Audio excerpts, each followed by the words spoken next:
안녕하십니까. 저는 연세의대 박현암 교수입니다. 오늘 선생님들과 같이 나눌 내용은 심방세동 매니지먼트에 있어서 항부정맥제 사용에 대한 내용이 되겠습니다.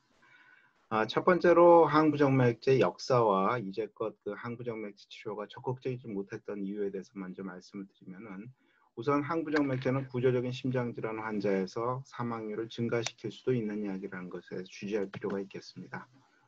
이렇게 항부정맥 사용을 꺼리게 된 가장 큰 이유 중에 하나는 70년대, 80년대에 진행됐던 약제들인데요.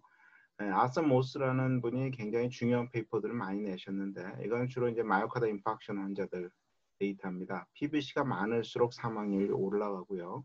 또 특히 컴플렉스 PVC 빈도가 많을수록, 그리고 메디2 트라이얼에서도 역시 VT가 또는 PVC가 많을수록 사망률이 올라간다는 것을 확인해서, 그렇다면 이런 PVC를 줄여주면은 사망률을 줄일 수 있지 않겠냐 하는 스터디들이 진행이 됐었죠. 근데 이런 캐스트 트라이얼은 클래스 1C, 다시 말해서 그 소디움 채널 블로커를 대상으로 한 스터디였고, 솔드 트라이얼은 소타버 클래스 3 항부정맥제를 대상으로 한 스터디들인데, 관상동맥 환자들에 대해서 이런 PVC를 줄여주기 위해서 부정맥약을 주었더니 오히려 사망률이 늘어나서, 그 당시 한 4개 정도의 스터디가 중간에 진행 중에 종료되는 그런 결과를 빚었습니다. 따라서 PVC가 사망률을 늘리긴 하지만 항부정맥제 톡시시티 때문에 오히려 약제로 인한 사망률이 증가된다는 것이 보고되었고, 아미오다론 같은 경우에도 올 코즈 모탈리티는 차이가 없었지만은 이 아리스미 모탈리티는 좀 줄였지만 올 코즈 모탈리티의 차이가 없었습니다. AF에 있어서는 이 어펌 트라이얼 2002년도에 나온 트라이얼이 상당히 임팩트가 컸는데, 이런 항부정맥제를 쓴 리듬 컨트롤이나 그냥 레이 컨트롤만 한 경우에 사망률이 차이가 없다, 이런 보고가 된 다음서부터는 적극적인 리듬 컨트롤을 안 해왔죠. 특히 여기는 항부정맥제 역시 톡시시티가 중요한 역할을 했었던 거고요. 여기에 이제 반전을 주는 스터디가 아테나트라라고 드로네다론을 대상으로 한 스터디였는데 2009년도에 발표했습니다. 심방세동 환자를 대상으로 해서 드로네다론을 쓴 경우에 플라시보보다 사망률이 줄어들어서 항부정맥제 중에서는 클래스 1이나 3 항부정맥제 중에서는 유일하게 사망률 감소가 증명된 이런 스터디가 되겠습니다. 아까 어펌 트라이에서 리듬 컨트롤, 레이 컨트롤 간에 차이가 없다고 이야기를 했었는데, 내용을 조금 더 뜯어보시면은 실제로 사이너스 리듬을 유지시켜준 경우에 사망률이 한 47% 정도 줄어들었고요. 와파린 사용하는 경우가 사망률이 줄었고, 반면 리듬 컨트롤 드럭, 다시 말해서 항부정맥제가 사망률을 늘리는 것으로 보고가 되었습니다. 이렇게 항부정맥제 톡시시티를 걱정하기 때문에 이런 심방세동 치료에 있어서 항부정맥제 사용이 자꾸 소극적이 되고요. 도수도 가급적 낮게 쓰고 이러다 보니까는 효과도 떨어지게 되는데, 이런 캐네디언 트라이얼이나 세이프티 트라이얼 보면은 항부정맥제를 써서 사이너스 리듬을 유지시킬 수 있는 확률이 1년 후에 뭐 한 40% 내지 70%, 70%는 상당히 높은 비율인데, 이건 아미오단에 국한된 얘기고요. 대부분의 항부정맥제가 40%를 못 미치는 것으로 보고가 되고 있습니다. 이렇게 항부정맥제 유효성, 안정성이 낮은 이유는 앞서 말씀드린 바와 같이 약제 톡시시티가 많고, 또 이런 아이언 채널 블로커이기 때문에 개인의 유전적인 차이가 또 영향을 미치는 것으로 생각이 됩니다. 그래서 피지션들이 리듬 컨트롤 꺼리는 실제적인 이유는 약 처방할 때 고려해야 될 것이 너무 많고, 또 그냥 안 해도 그런 대로 심방세동 환자는 당장 큰 문제는 안 생기는 것 같고, 또 부작용이 발생하면은 큰일이죠. 또 리듬 컨트롤 해도 재발이 많고 모니터링이 어렵고 하는 것 때문에 약제가 꺼림직하고 환자의 증상이 미미하기 때문에 항부정맥제를 적극적으로 처방을 하지 않고 있었던 것이 사실입니다.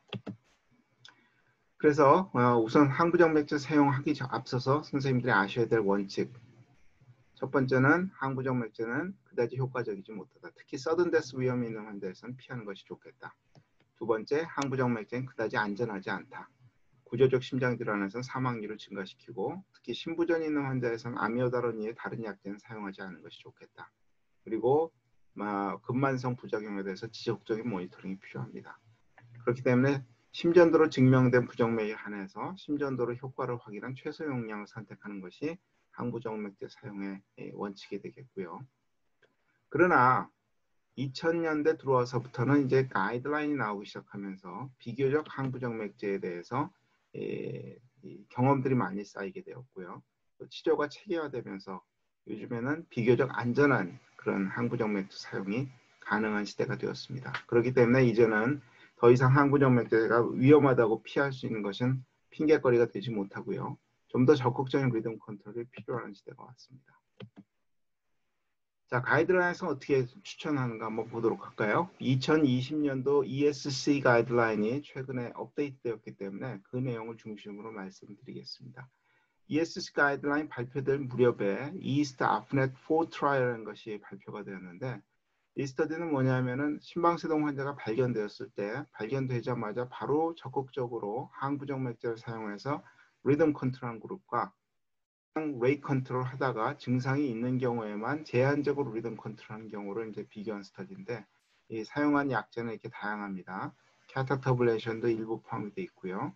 그 다음에 그 유주얼 케어 그룹에서는 리듬 컨트롤 약제 들은 경우가 2%밖에 안 되죠. 나머지는 전부 다 처음에는 레이 컨트롤 시작을 했는데 팔로우업을 해보니까 early rhythm control 그룹이 다시 말해서 항부정맥제를 사용하여서 심방세동을 사이너스 리듬으로 적극적으로 돌려준 그룹이 usual care, 증상에만 준해서 치료한 경우보다도 사망률을 한 20% 정도 줄여준 것으로 리포트가 나와서 이 스터디가 상당히 항부정맥제 치료에 있어서는 굉장히 중요한 랜드마크 스터디로 앞으로 사이트될 가능성이 있겠습니다. 그래서 2020 ESC 가이드라인에서 symptomatic atrial fibrillation에 대해서는 뭐 리듬 컨트롤을 항부정맥제부터 시작해서 안 되면 캐타터블레이션까지 한 거에 대해서는 이견이 없는데요. 추가된 내용이 심텀이 없다 할지라도 봐서 리듬 컨트롤이 가능할 것 같으면은 일단 카디오 버전 등으로 리듬을 돌려놓고 만약에 이 그동안에 있었던 증상이 그동안에 모르고 있었지만 사이너스 리듬 돌려놓으니까 증상이 좋아지더라. 이럴 경우에는 리듬 컨트롤을 적극적으로 하도록 가이드라인에서 추천을 하고 있습니다. 자, 그럼 어떤 환자들이 리듬 컨트롤을 비교적 용이하게 되는가? 첫 번째는 젊은 환자들이죠. 두 번째 first episode AFib. 그 다음에 tachycardia mediated cardiomyopathy는 하펠리어가 같이 좋아지기 때문에 상당히 아웃컴이 좋고요. 그 다음에 에코상에서 left atrial size가 크지 않은 사람. 오래되지 않은 심방세동이겠죠. 또 코모비디티가 적은 환자, 레이 컨트롤이 잘 안 되는 환자 있어도 리듬 컨트롤이 도움이 되겠습니다. 그 밖에 환자의 결정을 존중해서도 리듬 컨트롤 해줘라. 이렇게 지금 리커멘드를 하고 있고요. 방법은 크게 세 부류로 나눕니다. 스트럭처럴 하트 디지가 전혀 없는 그룹, 관상동맥 질환이나 헤페프가 있는 그룹, 헤페프랑 preserved ejection fraction heart failure죠. 다시 말해서 diastolic heart failure가 있는 경우, HFrEF, reduced ejection fraction heart failure. 이거는 이제 systolic dysfunction heart failure 세 그룹으로 나눠서 투약을 하도록 하고 있고요. 스트럭처럴 하트 디지가 없는 경우에는 어떤 약도 사용 가능합니다만 이런 관상동맥 질환이나 헤페프가 있는 경우에는 클래스 3 포타슘 채널 블로커만 사용할 수 있도록 추천을 하고 있고 HFrEF가 있는 경우 이젝션 프랙션이 떨어진 하펠리어 환자에서는 유일하게 쓸 수 있는 약제가 아미오다론이고 이번 가이드라인에서는 HFrEF 환자에서는 캐타터블레이션도 클래스 1 인디케이션으로 올라왔습니다. 자, 그럼 어떻게 그 항부정맥제를 시작을 하는가? 어떻게 고를 것이냐? 우선 가급적이면 프로아리스미아나 오간 톡시시티가 없는 약제를 골라야 되겠죠. 그래서 ECG나 에코를 시행해서 QT 프롱게이션이라든지 QRS 와이드닝 이런 것들을 체크하고 에코에서는 당연히 LV 펑션하고 더더군다나 LA 사이즈 이런 것들을 확인해야 되겠죠. 그 다음에 다른 약제, 워낙 요새 고령층에 폴리파마스가 많아지기 때문에 드러그 인터랙션을 고려해야 되겠고요. 프로아리스믹 리스크를 어떻게 줄일 것인가? ECG 모니터는 꼭 필요하고요.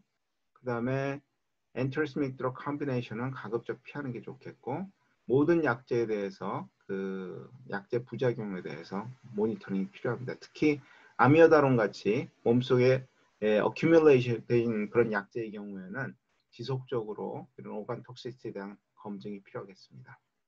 효과는 어떻게 검증할 것이냐? 제일 쉬운 방법은 환자한테 증상이 어떠냐고 물어보는 거죠. 그러나 심방세동의 40% 이상이 무증상으로 오기 때문에 꼭 펄스를 체크한다든지 가급적이면 심전도 모니터링을 검사를 통해서 확인하는 것이 좋겠고요. 간혹 항부정 맥제를 쓰면서 리듬이 느려지는 환자들이 있습니다. 특히 사이너스 노드 디스펑션이 동반되는 환자에서는 이런 경우가 생기기 때문에 이때는 페이스메이커 같은 애주번트 인터벤션이 필요할 수도 있겠습니다. 자, 그래서 가이드라인 추천 사항을 보면은 스트럭처 노멀 하트에서는 클래스 1 항부정 맥제나 3를 같이 쓸 수가 있겠고요. 이게 이제 학명들이 조금 익숙치 않으신 개원이 선생님들을 위해서 지금 나와 있는 약제들 이름으로 상품명으로 붙여주면은 스트럭처럴 하드디스가 없는 경우에는 멀텍이나 템바코, 플래키나이즈죠, 리트모놈, 프로파페논, 소탈롤 같은 걸 쓸 수가 있겠고, 소탈롤은 과거에는 클래스 1 인디케이션이었는데 이번에 프로아리스믹 리스크 때문에 2B로 내려갔습니다. 그 다음에 관상동맥 질환이나 헤페가 있는 경우에는 멀텍이나 소탈롤, 코다롤은 아직까지 2차 약이고요. 헤프레프, Reduced Ejection Fraction Heart Failure인 경우는 코다롤이 클래스 1 인디케이션이 되겠습니다.